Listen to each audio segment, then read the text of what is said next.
My mother called my backyard wedding embarrassing the day before I was supposed to walk down the aisle. Then she told me no one from my family would attend.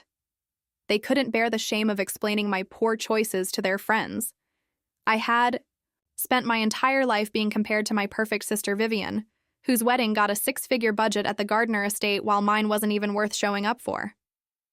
My mother always made me feel like I wasn't enough. My career, my home, my fiancé were all disappointments to her. She chose her reputation over her daughter on the most important day of my life. She abandoned me when I needed support most. She left empty chairs where family should have been. But what my mother never understood was that rejection can be a gift.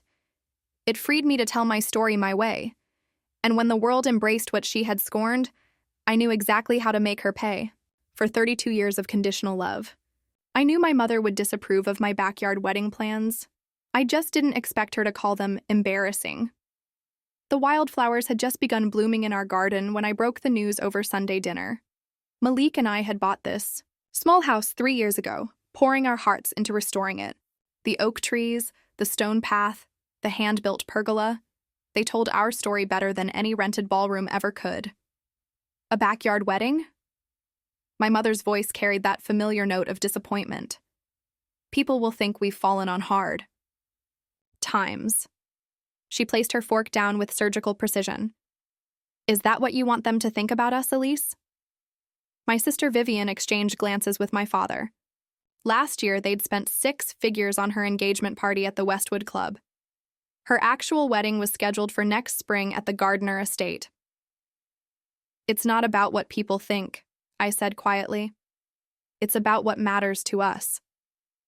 What matters, my mother replied, is that you're a Hammond, and Hammonds don't serve champagne in plastic cups behind a 3-bedroom craftsman.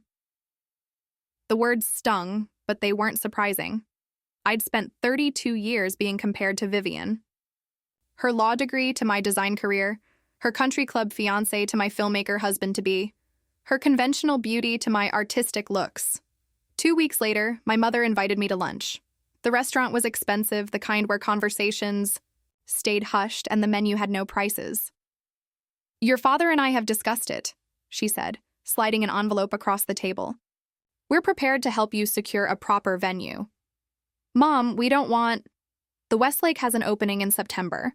It's not the Gardner, of course, but it's respectable. She pushed the envelope closer. This doesn't have to be embarrassing. For anyone.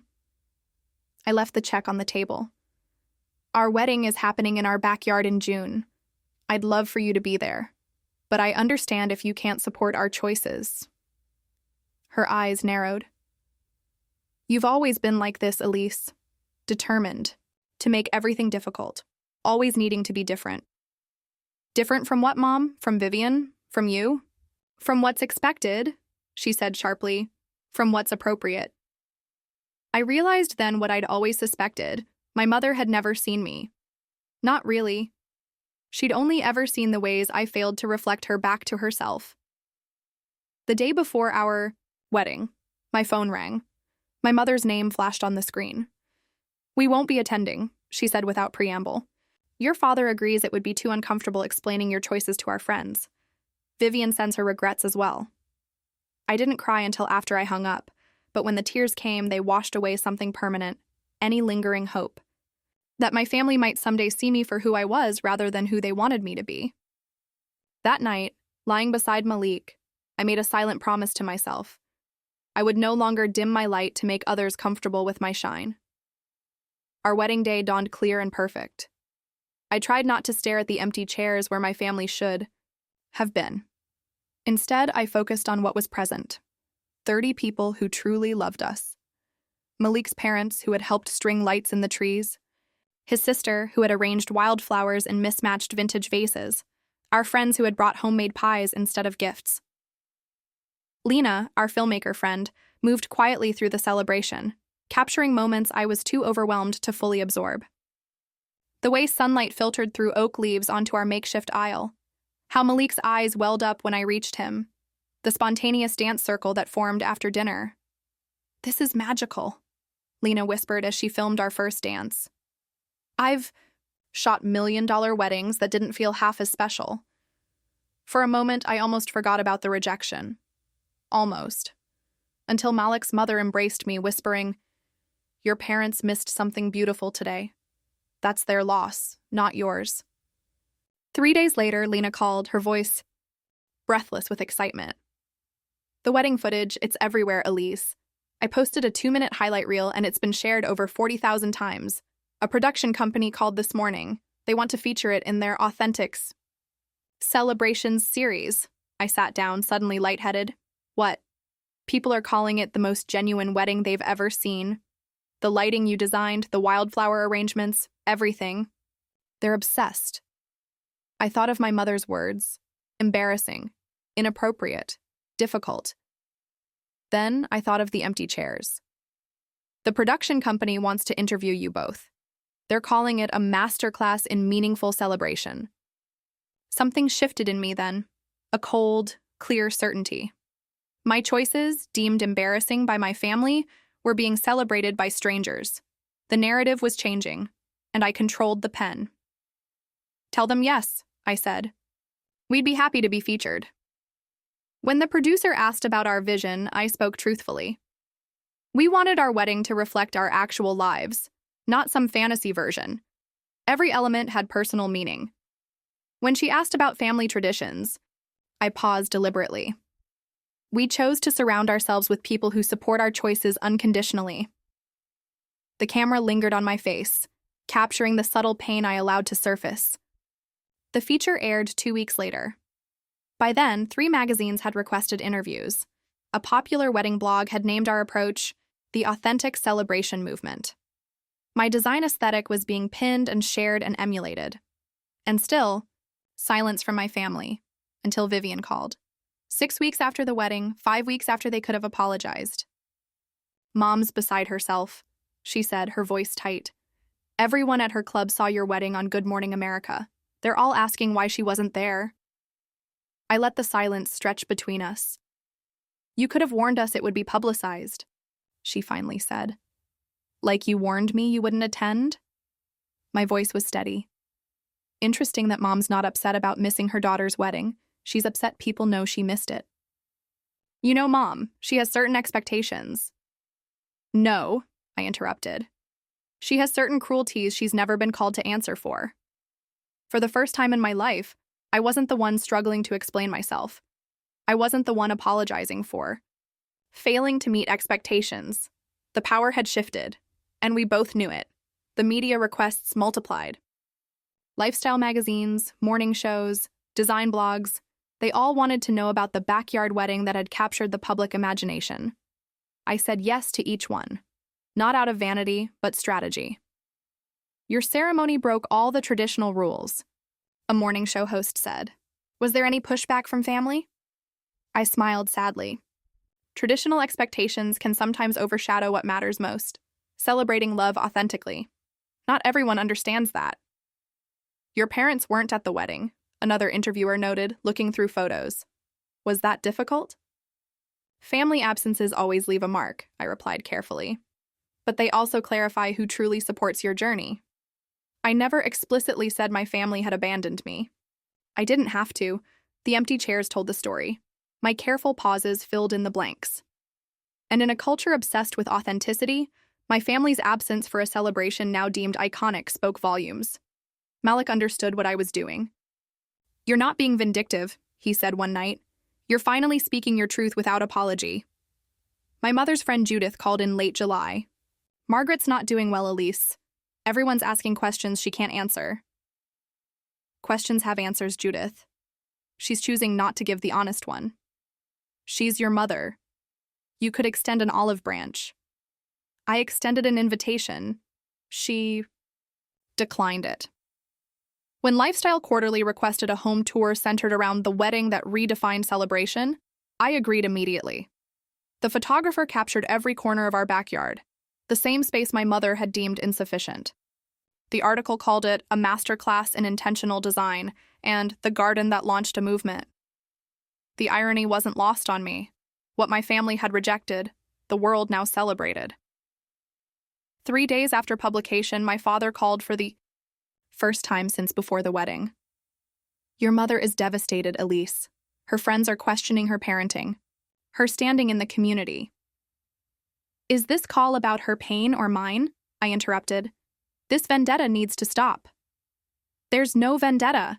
I'm simply living my life without apology, something I should have done years ago. You've always had a flair for the dramatic, he sighed. Just like your mother. The comparison startled a laugh from me. No, Dad. Mom hides her true feelings to maintain appearances. I'm done hiding. I could have forgiven them if they'd shown genuine remorse. If they had acknowledged the pain they'd caused, rather than the embarrassment they were experiencing. But each communication revealed the same pattern. Their concern was for their reputation, not our relationship. So I continued giving interviews, continued allowing my story to spread. The narrative was simple and true. I had created something beautiful, and those who should have celebrated it had chosen absence instead. By autumn, my design consultancy had a 6-month waiting list. The authentic celebration aesthetic I'd championed had become my professional signature, and my family's social discomfort had calcified into something more permanent, genuine social consequence. September brought the first signs of my family's unraveling. Vivian called, her voice strained. 3 vendors have backed out of my wedding. They saw Mom berating their staff at the tasting. I said nothing. The Gardner estate called too. They're reconsidering our contract since they're focusing on authentic celebrations now. The bitterness in her voice was palpable. You've made this impossible. I've made nothing impossible, Vivian. I simply shared my experience. You've been calculated. No, I've been honest. I paused. Something our family has always struggled with. A week later, the organization where my mother served as chairperson announced new leadership. The press release thanked her for her service, but noted the board was moving in a more inclusive direction. My father's law partners began distancing themselves as well. His specialty had always been reputation management for wealthy clients. Now his own reputation needed managing. I took no pleasure in their difficulties, but I recognized them for what they were, the natural consequences of a lifetime spent valuing appearance over substance. In October, I received an invitation to speak at the National Design Symposium, an honor typically reserved for professionals with decades of experience. The topic, authentic environments, designing spaces that tell true stories. The same week, Vivian's wedding was postponed indefinitely. No explanation was given to the guests who had already received save-the-date cards. When a luxury hotel chain contacted me about designing their new celebration spaces, I accepted immediately. The contract was worth more than my parents had, offered to pay for my proper wedding venue. My mother finally called in November. Her voice was brittle. I hope you're satisfied. Your father's practice is struggling. Vivian's wedding is ruined. My position at the foundation is gone. I'm not satisfied or unsatisfied, Mom. I'm living my life same as always. You've been publicly humiliating us for months. No. I've been publicly celebrating my life. The humiliation you feel comes from your own choices, not mine. We raised you better than this, she said. You raised me to understand consequences, I replied. I'm surprised you're struggling with them now. The call ended with no resolution, no plans to reconcile. I didn't expect any. Some bridges, once, burned. Reveal they were never meant to be crossed again. That evening, Malik and I sat in our garden, now featured in design magazines and copied by homeowners across the country. The same space my family had deemed insufficient. Are you okay? He asked. I considered the question carefully. I'm at peace, I said finally. For the first time, I'm not contorting myself to fit into someone else's expectations. He squeezed my hand. That's all I ever wanted for you. Later that night, I discovered I was pregnant. Life, continuing its perfect symmetry. The Westwood Club's annual winter gala had been a Hammond family tradition for generations. My parents had never missed one. Neither had Vivian. I had attended dutifully each year, enduring subtle criticisms about my dress, my career, my choices. This year, I received a personal invitation from the board, not as a Hammond, but as myself. Your perspective on authentic celebration would be valuable to our organization as we evolve, the letter read. I knew my family would be there. I also knew they could no longer avoid me in public without creating exactly the sort of scene they had spent lifetimes avoiding. I wore a gown the color of wildflowers. Malik, handsome in his tuxedo, stayed close as we entered the ballroom. Conversations paused. Heads turned. The club president greeted us warmly, leading us to a table near the front, a position of honor traditionally reserved for the most respected members. My parents' table was several rows back. Throughout dinner, I felt my mother's eyes on me. When the president announced me as the evening's special guest speaker, the room applauded enthusiastically, all except 3 people.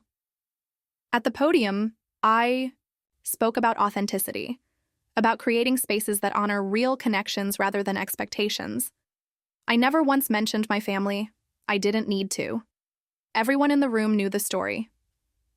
Afterward, my mother approached, her social mask firmly in place. "Lovely speech, Elise," she said, her voice carrying for the benefit of those nearby. "We're so proud." I met her eyes directly. "Are you, Mom? Or are you just saying what you think people want to hear?" Her smile tightened. "We're family. Of course we're proud." "Family shows up," I said quietly. "Family accepts. Family supports without condition." "Perhaps we could discuss this privately," she whispered, glancing nervously at the people pretending not to listen. "Why? Are you uncomfortable with the truth being public?"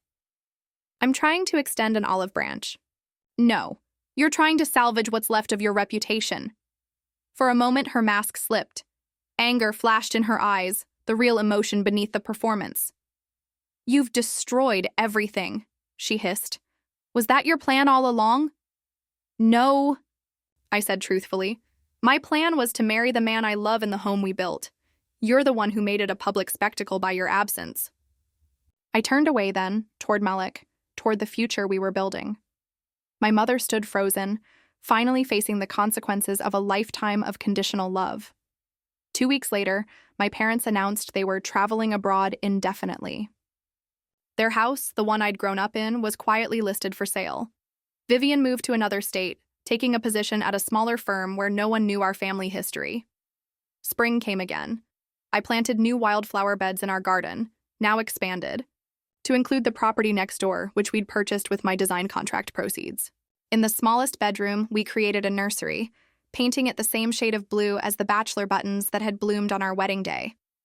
Life grew within me as new life grew in our garden, both nurtured with authenticity, both free from the shadows of expectation that had darkened my own childhood. On the anniversary of our wedding, a package arrived. Inside was a silver frame containing a pressed wildflower, forget-me-not, and a note from my father's sister, who had declined to attend our wedding out of loyalty to my mother. "I was wrong," the note read simply. "I missed something beautiful, because I feared something difficult." I placed the frame on the nursery shelf. Not as a sign of reconciliation with my past, but as a reminder for my child's future, authenticity requires courage, but its rewards are beyond measure. My daughter would grow up in a garden watered with truth, not appearances. She would learn that true power comes not from controlling others, but from refusing to be controlled by their expectations. The Hammond family name, once synonymous with social standing, now carried different associations in our community. But my child wouldn't bear that name. She would carry ours, the one my mother had once said lacked pedigree. In the end, my mother had been right about one thing. Appearances do matter. Not in the way she meant, but in a deeper truth she never grasped. What appears as weakness, vulnerability, authenticity, the courage to stand alone, often reveals itself as the greatest strength of all. I had not set out for revenge. I had simply refused to shrink any longer. And in that refusal, I had found not only my voice, but my power. Some call it karma. I call it consequence. The garden my family deemed insufficient had become my kingdom, and I, the daughter they could never quite accept, had become a queen they could no longer ignore, even in their absence. My daughter arrived in the early hours of a summer morning, 6 months after my family's retreat from society. We named her Iris, after the wild flowers that had bloomed along our wedding aisle. Standing in the nursery, holding her small body against mine, I felt a fierce protectiveness unlike anything I'd known before. "She will never doubt her worth," I whispered to Malik as he wrapped his arms around us both. "She will never apologize for being exactly who she is." My family's absence from Iris's life was a void I had expected, but their absence from the broader world created ripples I hadn't anticipated. As their friends returned from winter vacations to Palm Beach and summer holidays in the Hamptons, the Hammonds remained conspicuously abroad. Their extended absence became its own kind of social currency. "Have you heard from Margaret?" became the whispered question at charity functions and gallery openings. The story of our estrangement spread through careful implication rather than direct statement. I never needed to speak ill of my family. Society did it for me. Meanwhile, my career continued its meteoric rise. The design studio I'd started in our spare bedroom now occupied a renovated warehouse downtown, with 15 employees and a client list that included celebrities and Fortune 500 companies. My approach to authentic environments had evolved into a philosophy that extended beyond weddings to corporate gatherings, private homes, even public spaces. When Architectural Digest requested a feature on our expanded property, now comprising 3 adjacent lots with gardens that flowed seamlessly between them, I agreed without hesitation. The photographer captured Iris crawling through specially designed paths between flowering shrubs, her laughter as genuine as the space itself. "Your work challenges conventional ideas about status and presentation," the interviewer noted. "Was that intentional from the beginning?" "Not initially," I answered honestly. "I simply created spaces that reflected real values rather than projected ones. The fact that this felt revolutionary says more about society than about my design." The article appeared the same month as Vivian's quiet return to the city.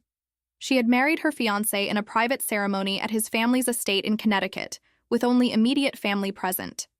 No announcement in the social pages, no elaborate reception.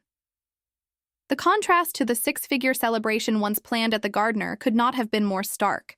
She called me when Iris was 8 months old. "I'd like to meet my niece," she said, her voice softer than I remembered.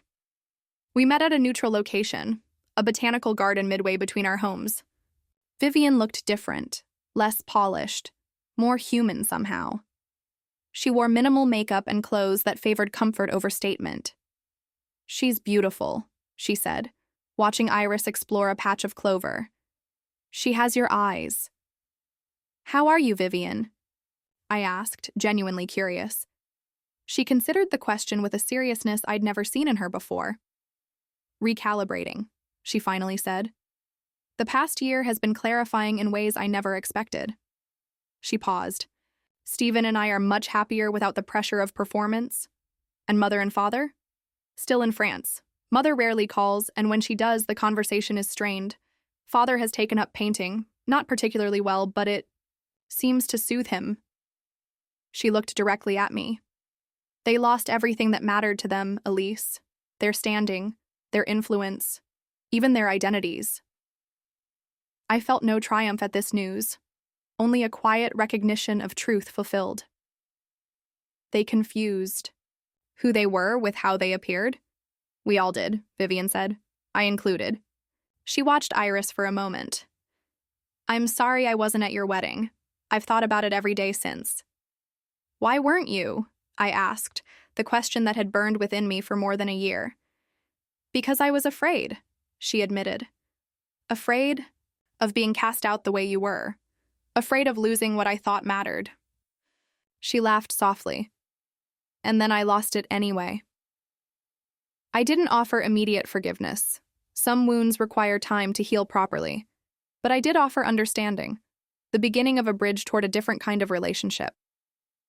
When she asked if she could hold Iris, I nodded. My daughter went to her without hesitation, tugging at Vivian's necklace with curious fingers. In that moment, I saw something shift in my sister. The same realization that had changed me. That authentic connection matters more than any performance. The following week, I received a call from a familiar number, my aunt, the one who had sent the pressed "Forget Me Not." Your mother is returning to the city, she said without preamble. There's a fundraiser for the children's hospital next month. She's planning to attend. Why are you telling me this? I asked. Because you should know, she replied. And because she believes enough time has passed that the story has faded. She's planning a comeback of sorts. I thanked her for the information and ended the call. That evening, I received an email from the hospital's fundraising committee. They were planning to honor philanthropic families in the community and requested my participation as a representative of a new generation of giving. The irony was almost too perfect. I accepted immediately. When the night of the fundraiser arrived, I wore a custom gown created by a designer who had once refused to dress me for my senior prom because my mother had insulted her work. The designer took particular pleasure in making me look stunning for this occasion. I arrived early, spending time with the committee and the hospital administrators.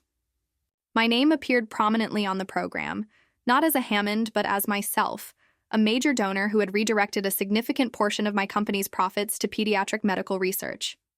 My mother arrived precisely at 8, when most guests would already be present. She wore Chanel and a practiced smile, my father a half step behind her. Their entrance created exactly the stir she had hoped for, murmured greetings and air kisses exchanged with those who still acknowledged them. Until she saw me on the stage, being introduced as the evening's keynote speaker. Her smile never faltered, evidence of decades of social training, but I saw the rigid set of her shoulders, the white-knuckled grip on her clutch. My speech focused on authentic philanthropy, giving driven by genuine concern rather than social credit. I spoke about creating meaningful impact through consistent, often unglamorous support. I never once glanced in my mother's direction, but everyone in the room understood the subtext. Afterward, as I mingled with guests, I felt my mother's approach before I saw her. The same perfume she'd worn my entire life, Chanel No. 5, announced her presence. Elise, she said, her voice carefully modulated to sound warm.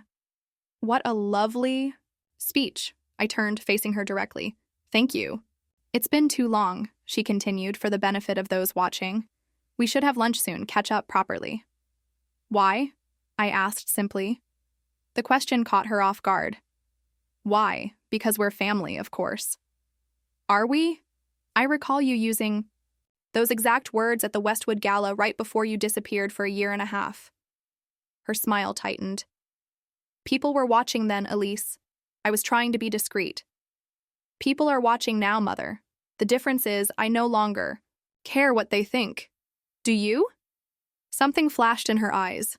Not anger this time, but fear.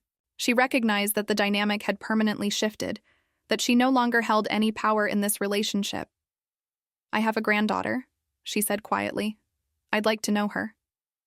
Iris has all the family she needs, I replied. People who love her unconditionally and would never abandon her for appearance's sake. I made a mistake, Elise. No, Mother, you made a choice. Choices have consequences. I walked away then, toward the future I had built without her. Behind me, I heard the murmurs, saw the glances. My mother stood alone, the queen of a kingdom that no longer existed, while I ruled one built on truth. The revenge I had never actively sought but had received nonetheless, complete in its perfect symmetry. 3 years after my wedding, the garden that had once been deemed insufficient by my mother had become a landmark. Design students made pilgrimages to see it. Magazines featured it seasonally.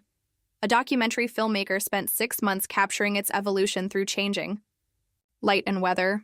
Iris toddled through pathways specifically designed for her exploration, discovering new blooms and secret corners in a childhood very different from my own. Where I had been constrained by expectations, she was encouraged to follow curiosity. Where I had been compared, she was celebrated for her uniqueness. Malik's career had flourished alongside mine. His documentary about authentic celebrations had won awards and launched a series examining how social performance impacts genuine connection.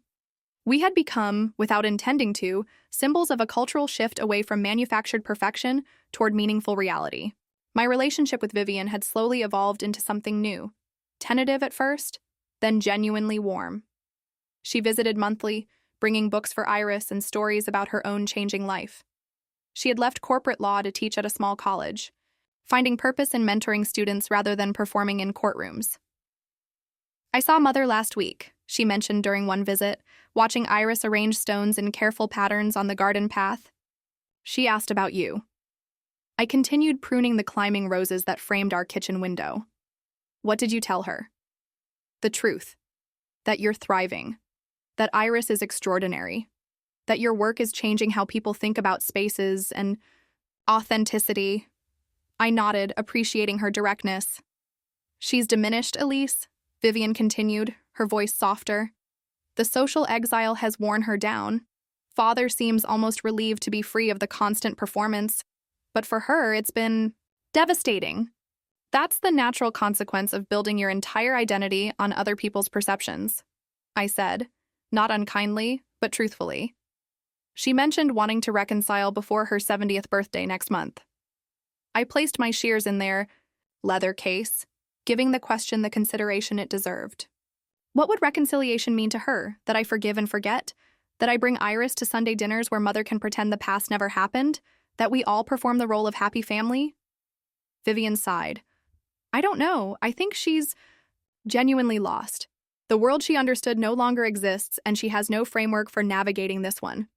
Later that night, after Iris was asleep, Malik and I sat on our garden terrace, the space illuminated by the same handcrafted lanterns that had lit our wedding. I've been thinking about your mother, he said quietly. That makes one of us, I replied, then immediately regretted the flippancy. Actually, that's not true. Vivian says she wants to reconcile. And how do you feel about that? I considered the question, allowing myself to feel beyond the protective layers I'd built. I don't know if reconciliation is possible when there's been no real reckoning. She's never acknowledged the actual harm, only the consequences to herself. Malik nodded. That's fair. You don't owe her access to your life or to Iris. But, I prompted, hearing the unspoken continuation. But carrying anger requires energy. Energy you could direct elsewhere. He took my hand. I'm not suggesting forgiveness for her sake, but for yours. And for Iris. 2 weeks later, the Hammond Foundation, my family's long-dormant charitable organization, announced its revival with a focus on arts education for underserved communities. The press release named me as the new director, with Malik heading the film program and prominent philanthropists serving on the reconstructed board. My mother's name appeared nowhere, though the foundation had been her primary social vehicle for decades. I had been approached privately about taking control of the foundation months earlier. Its assets had been frozen during my parents' self-imposed exile. Its previous board dissolved amid questions about financial oversight. As a Hammond by birth, I had legal standing to resurrect it under new governance and direction. The foundation's relaunch gala was scheduled for the night of my mother's 70th birthday, a coincidence I allowed to stand uncorrected. The venue was the Gardner estate, where Vivian's wedding had once been planned. The guest list included everyone who had once been in my mother's social orbit, now drawn to a new center of gravity. My mother's name was deliberately absent from the invitation list. This was not vindictiveness, but clarity, the same distinction she had never understood. The event was about the foundation's future, not its past.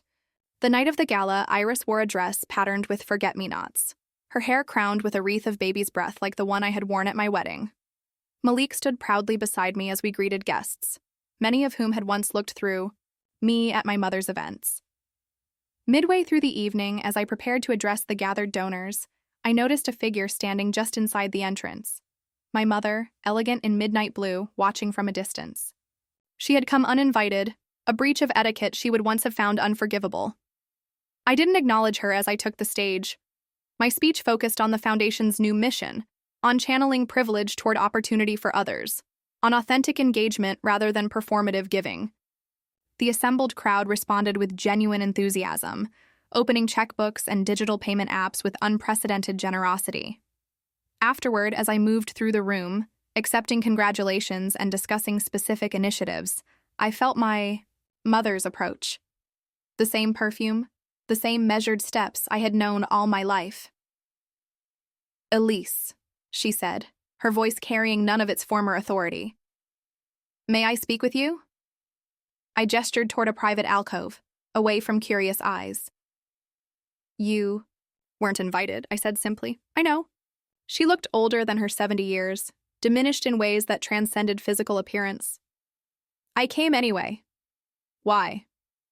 To see what you've built. To see what I lost. She glanced toward Iris, who was charming a group of potential donors, with her earnest descriptions of the garden. To see her. Those aren't reasons, Mother. They're observations. She nodded, accepting the correction.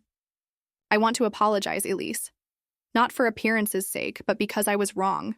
Profoundly, destructively wrong. I studied her face, searching for the performance I had known all my life. But what I saw instead was something new, an unfamiliar, authenticity born of having nothing left to lose. I destroyed our relationship because I couldn't see beyond conventions that don't matter, she continued. I missed your wedding. I missed Iris's birth. I've missed everything that matters because I was focused on things that don't. Yes, I agreed. You have. I don't expect forgiveness, but I wanted you to know that I understand now. Too late. But I understand. I considered her words, weighing them against a lifetime of conditional love. Understanding is a beginning, not an ending. It doesn't erase what happened.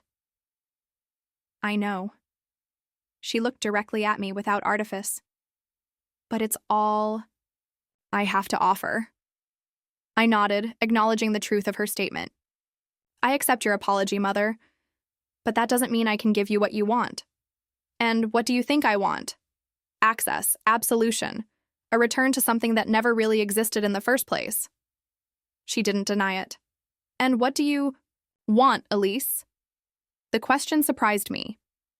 In all my life, she had never asked about my desires without an agenda. I want to raise my daughter with authenticity and unconditional love. I want to create spaces where people feel genuinely connected. I want to direct resources toward real needs rather than appearances. I paused. None of these things require your participation. She flinched slightly but nodded. You've created something beautiful, Elise. Something real. I wish I had been able to see it sooner. As she turned to leave, I felt no triumph, no vindication, only a quiet certainty that the circle was complete. My mother had rejected me for failing to meet her expectations. Now, she stood outside the world I had created, unable to meet mine. Mother, I said, stopping her retreat. If you want to know Iris, you'll need to know her on her terms, not yours. Without expectations, without conditions, without performance. Is that possible? She asked, genuine uncertainty in her voice. I don't know, I answered honestly. But it's the only way. She nodded once, dignity in her acceptance, and walked away, a solitary figure moving through a room that had once been hers and now belonged to me. I returned to Malik and Iris, to the life we had built on a foundation of authenticity rather than appearance. The garden my family had deemed embarrassing had become my strength. The choices they had rejected had become my power. Sometimes revenge isn't about destruction, but creation. Sometimes the most complete victory isn't defeating your enemy, but becoming so fully yourself that their weapons no longer reach you. The Hammond name would continue, but with a meaning my mother had never intended. Not as a symbol of social performance, but as a testament to authentic living. Not as a facade concealing emptiness, but as a genuine reflection of internal truth. In that transformation lay my most complete revenge and my most perfect freedom.